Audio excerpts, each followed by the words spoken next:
Okay, here we are. I've got a list of your projects here. So we'll go into Jeff's house, Lisa's room, Roz. I'll open them in Adobe Bridge CS 6.0. And actually I'm not opening them, I'm just looking at them. So here are the 15 shots that you sent me. And actually the sequence it's in is normal, underexposed, overexposed. That's okay. You can pick the sequence. We just didn't go through the choices. Okay, so it all looks reasonably well. So I'm going to click on one and then do well, I'm going to do select all by hitting Apple A, Command A. And now I'll double click. Are you sure you want to open 15 files? Yes. And it'll bring them into Photoshop Raw. So this is what you're working with. So I'll start with this is the normal exposure of the first shots. So I'm going to use that to work with, but shift click to select 3. So now everything I do on this one will be reflected in this 3. And actually I'm going to hit select all 15, and go to, okay, highlights. In mine, you go down and you can see, look out the window. When I'm all the way to the left, it brings in more detail outside. When I go all the way to the right, it washes it out. Look at the tile in the hallway. Left, right, left, right. Okay, so I generally, on highlights, I give it a little bit of extra highlights, and in your Photoshop elements, the slider goes to the right, not to the left. Okay, shadows, I don't mess with the shadows. I'm not worried about that. Whites and blacks, I'm not worried about that. Clarity, I set to 28. Vibrance, and now look at the image as I go. 0 vibrance is like black and white. Full vibrance is like oversaturated, but it's not the same as saturation. So I'm going to go, I give it some vibrance. We'll give it plus 20. Okay, now I think the inside of the room is a bit dark. This chair is dark. And it's dark because your camera is being affected by what's in the center of your frame, which is a bright view outside. So on this one, we'll go up to exposure, and I'm looking at the room, the inside of the room. I'm not looking at anything else but the inside of the room. Okay, so we'll do that. Now we're going to go to the triangles, which is sharpening. And I said, I think I said 42. I'm doing 46. Luminance, 25. And this is noise reduction. This takes the graininess out. And luminance detail holds detail in it, because part of noise reduction is softening, sort of a softening effect. So you have to sort of boost sharpening at the same time. And that's what luminance detail is all about. So I've done that. I've done this to all the images, not just the first 3. But I based this decision on the first 3. And I'm going to say, no, I'm not going to say anything yet. Now we'll go down, and so we got 1, 2, 3. And now we'll pick the next 3. And because all this other stuff has been set, I don't have to mess with it. The only thing I'm going to deal with now is exposure. So how dark do I want the room to be? Okay, so I'm going to pick that. And you can see these 3 images. Normal, -2, +2. Okay, then I'm going to pick the next ones. Normal, and I'll add the two that go with it. This is still bright, so I'll bring it down a bit. Okay.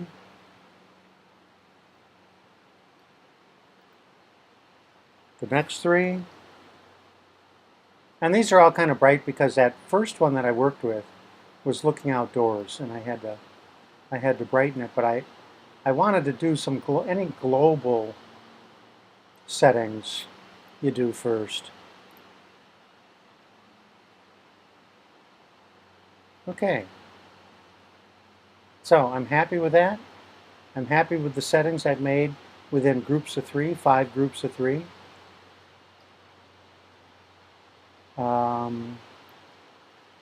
Select all. Now, this lets me say how large do I want these files to be. The XSI shoots 2848 by 4272. I usually like to save my save the rendered JPEGs to the largest. Now you can actually go up 2 more sizes and it will render it up. It will enlarge it. It will make it.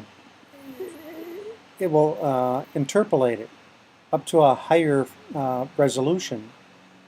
And sometimes I do that.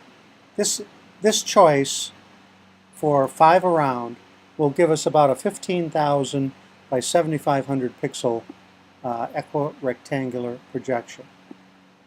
At this point, so I'm just going to pick the default, the XSI 2048 by 3072, and I'm going to pick Adobe RGB. And once you set this stuff, it stays. You don't have to pick this all the time. Adobe RGB at 300 dpi at a good resolution, the highest natural resolution for that camera, and that will give a nice print. And Adobe RGB is a color space you use when you want to print. So we'll accept that. And now I'm going to say Save Settings.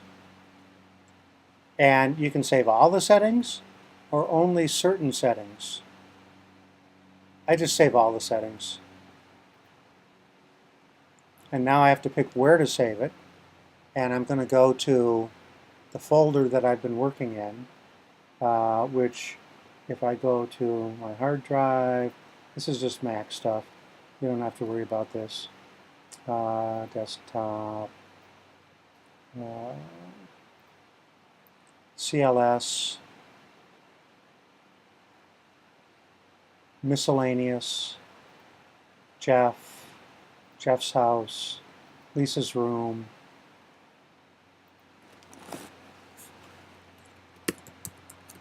and a folder called rendered JPEGs. That's my way of telling myself this was coming from the raw files. Save.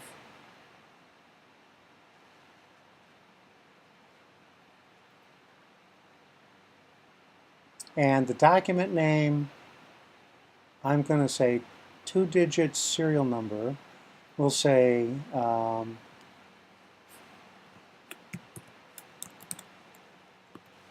Lisa's room,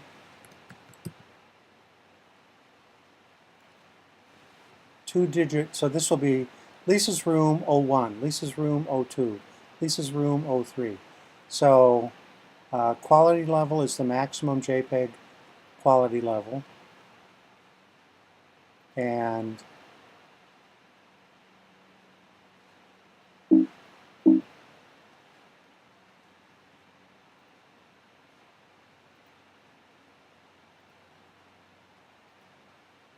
don't worry about all this.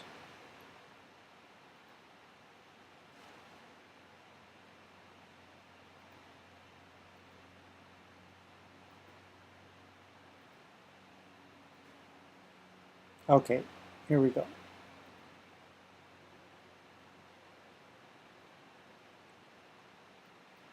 Save. And now down here, you can see it's beginning to save 15 files as JPEGs. And the color balance is simply, as you look here, it says as shot, the white balance as shot. And your camera is set up to do auto white balance. So that means your camera decided that this was a neutral white balance for the lighting conditions under which you were shooting. And I find the XSI to be very, very good on determining auto white balance. Much better than the 5D Mark II, which is a $3,000 camera. You'd think it would be better, but it's not. So usually while I'm doing something like this, I'll switch to a second computer and be working on something else on that second computer. Or I can work on something else on this computer. But the point is, maximize your time. While this is actually rendering, don't sit there and watch the clock count down like I'm doing right now. That's a waste of time. Not a good use of time. But you can see the great flexibility you have in all the settings in Camera Raw. So much more useful than how much you can adjust JPEGs. But now, if you get good JPEGs to start, you don't need to, you don't need to do all this. And the XSI does. So sometimes I'll shoot RAW and JPEG with the XSI. But RAW files, you'll always get the best file structure in the end. Okay, 3 left, 2 left,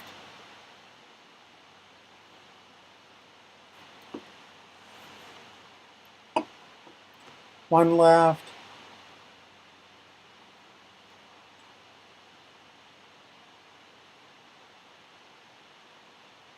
okay, they've all been rendered as JPEGs. Now, I am going to save settings, save, Lisa's room, and now we're in Lisa's room. I'll make a new folder that says settings files, and in this case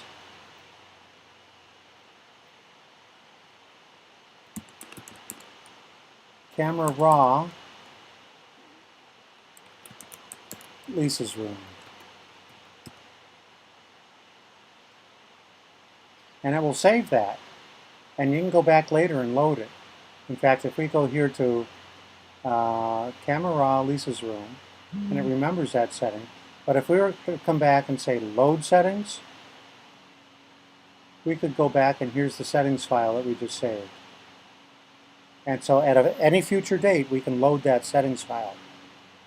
But because probably many of your files are going to be the same basic settings, I'm going to say save new Camera Raw defaults. Now, pay attention to, you can see that these all don't line up in a straight centerline row like they did when we first opened it.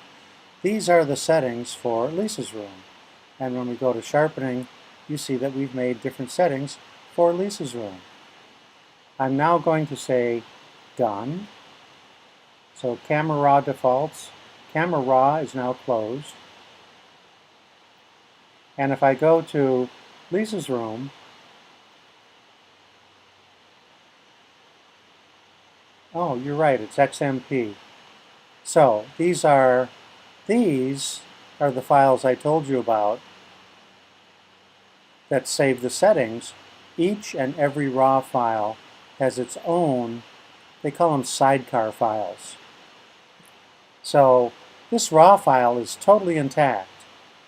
This sidecar file simply stores the script telling the software how to interpret this file.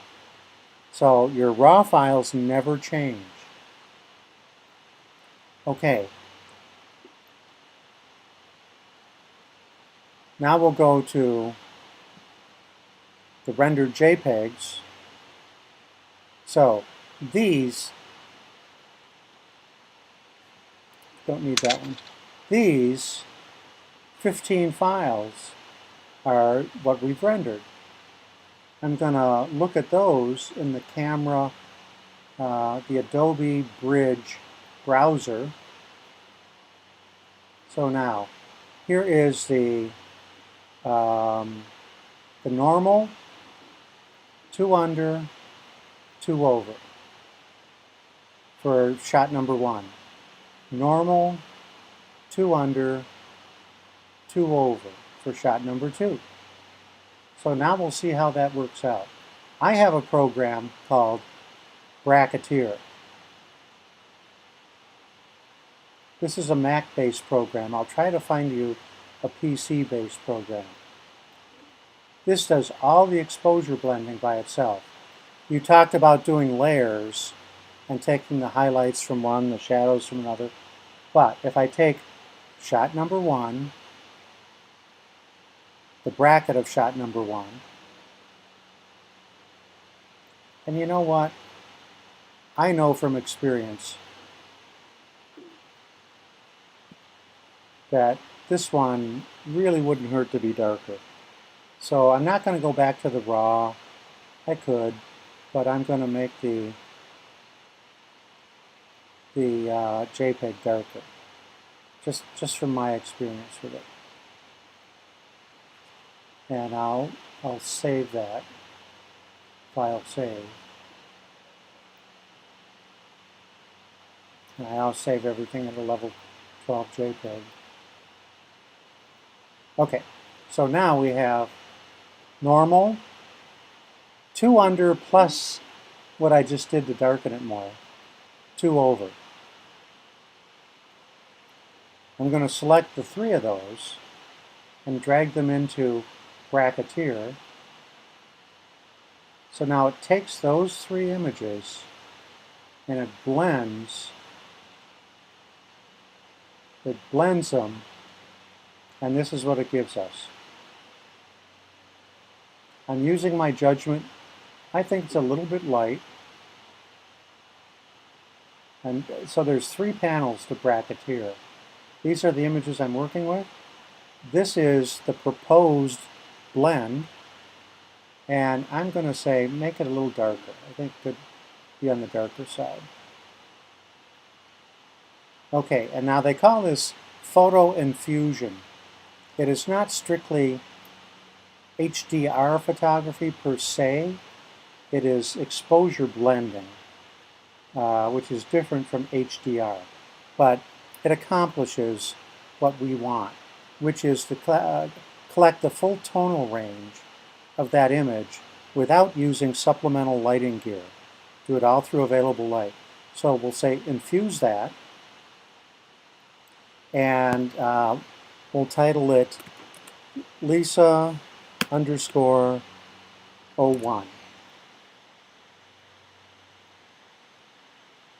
And we will go to, we'll navigate our way again to, actually,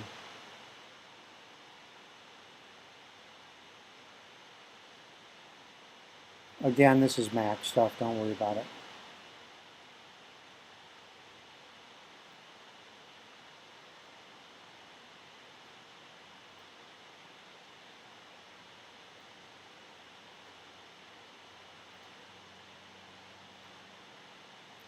We'll add another folder called Infused. So for me, I know that means exposure blended.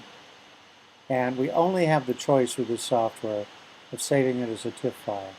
So we'll do that. We'll save it as a TIFF. So it's basically taking the best of these 3 files.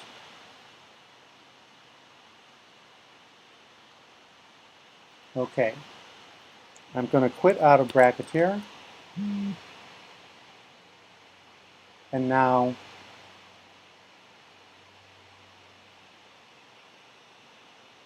we'll take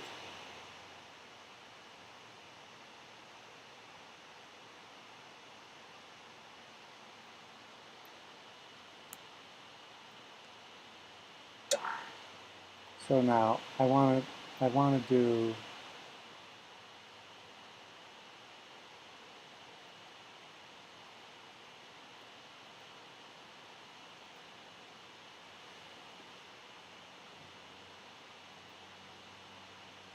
so we have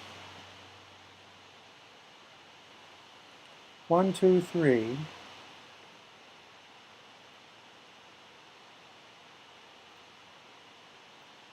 I just want to show all 4 of these.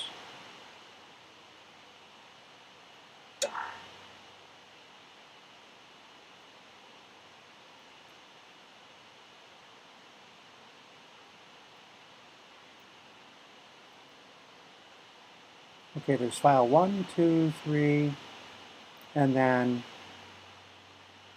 the composite made from all of them. Ah.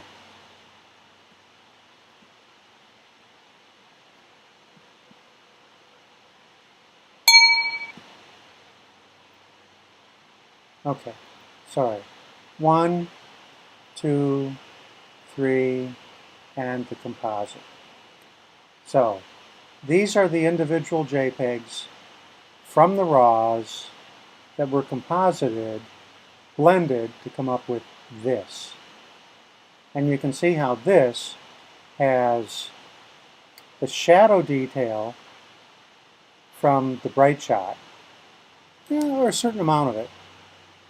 It has good midtones taken from the normal shot, and then it has highlight detail taken from the dark shot.